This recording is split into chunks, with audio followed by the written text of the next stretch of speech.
CM Bhupendra પટેલની વડાપ્રધાન નરેન્દ્ર મોદી સાથે મુલાકાત। જી હા, ભૂપેન્દ્ર પટેલ સરકારના 2 વર્ષના કામ અંગે પણ ચર્ચા થઈ શકે છે।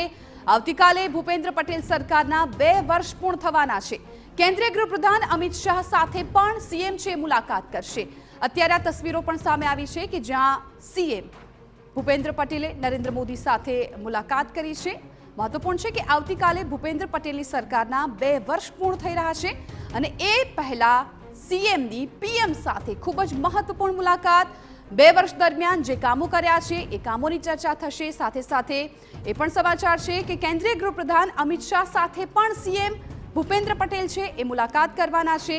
આવતીકાલે પણ મહત્વપૂર્ણ કાર્યક્રમો રાખવામાં આવશે કેમ કે 2 વર્ષ સફળતાપૂર્વક પૂર્ણ થયા છે ભૂપેન્દ્ર સરકારના અને એ પહેલા આજે સીએમએ દિલ્હીમાં વડાપ્રધાન નરેન્દ્ર મોદી સાથે મુલાકાત કરી છે અને ત્યારબાદ તેઓ કેન્દ્રીય ગૃહપ્રધાન અમિત શાહ સાથે પણ વાતચીત કરવાના છે।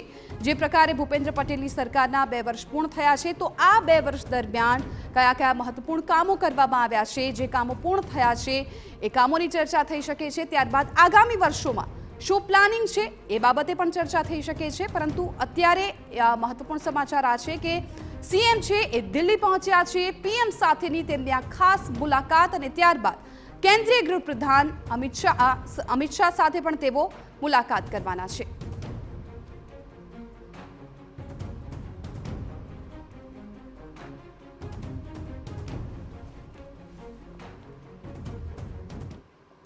અમારા પોલિટિકલ એડિટર કિંજલ મિશ્રા આ મામલે વધુ જાણકારી આપવા માટે અમારી સાથે લાઈવ જોડાઈ ગયા છે। કિંજલ, આવતીકાલે ભૂપેન્દ્ર પટેલ સરકારના 2 વર્ષ પૂર્ણ થવાના છે અને એ પહેલા આજે તેઓ દિલ્હીમાં છે, પીએમ સાથે મહત્વપૂર્ણ મુલાકાત કરી છે અને હજુ અમિત શાહ સાથે પણ મુલાકાત થઈ શકે।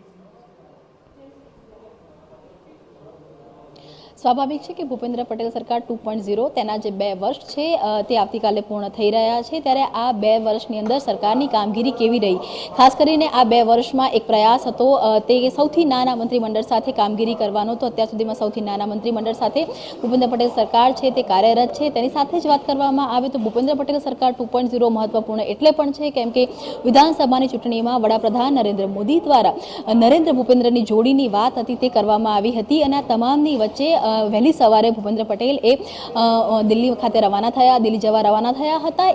એક જે મરીનો કાર્યક્રમ હતો ત્યાં તેમણે હાજરી આપી હતી અને વડાપ્રધાન સાથે પણ તેમણે મુલાકાત કરી છે। વડાપ્રધાન સાથેની મુલાકાતમાં સ્વાભાવિક છે કે રાજ્યના જે મહત્વાકાંક્ષી પ્રોજેક્ટની વાત કરવામાં આવે એ ચાહે બુલેટ પ્રોજેક્ટની વાત કરવામાં આવે કે સેમિકન્ડક્ટરની વાત કરવામાં આવે કે પછી આવનારા મહત્વાકાંક્ષી પ્રોજેક્ટની વાત કરવામાં આવે તેની ચર્ચા તો થઈ જ હોય, પરંતુ જ્યારે 2 વર્ષ પૂર્ણ થઈ રહ્યા છે ત્યારે કઈ 2 વર્ષની અંદર મહત્વપૂર્ણ નીતિઓ આવી, જેમ કે વાત કરવામાં આવે તો ખરીદ નીતિ 2024 એ રાજ્ય સરકાર અમલમાં લાવી છે। તેવી જ રીતે ગુજરાત ટેક્સટાઇલ પોલિસી 2024 રાજ્ય સરકાર અમલમાં લાવી છે। ઉદ્યોગોને વિકાસ વેગ આપવા માટે કુટીર અને ગ્રામ ઉદ્યોગ પોલિસી છે તે ભૂપેન્દ્ર પટેલ સરકારમાં અમલ આવી છે। નારી ગૌરવ નીતિ છે તે ભૂપેન્દ્ર પટેલ સરકારમાં અમલ આવી છે। તેની સાથે જ ગુજરાત રિન્યુએબલ એનર્જી પોલિસી કે જે આગામી સમયમાં સોલાર ઉર્જા જેટલીની પોલિસી જેટલી જ મહત્વપૂર્ણ પોલિસી છે તેને અમલમાં લાવવામાં આવી છે। સેમિકન્ડક્ટર પોલિસીને અમલમાં લાવવામાં આવી છે।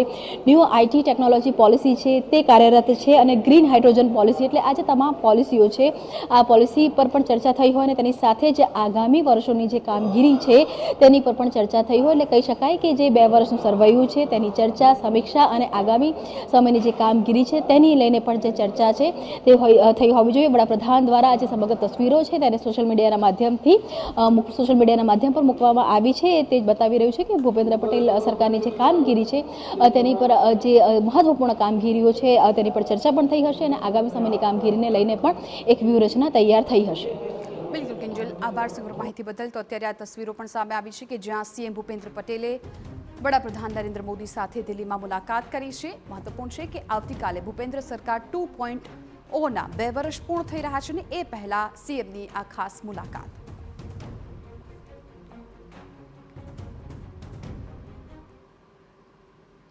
સમાચારમાં હવે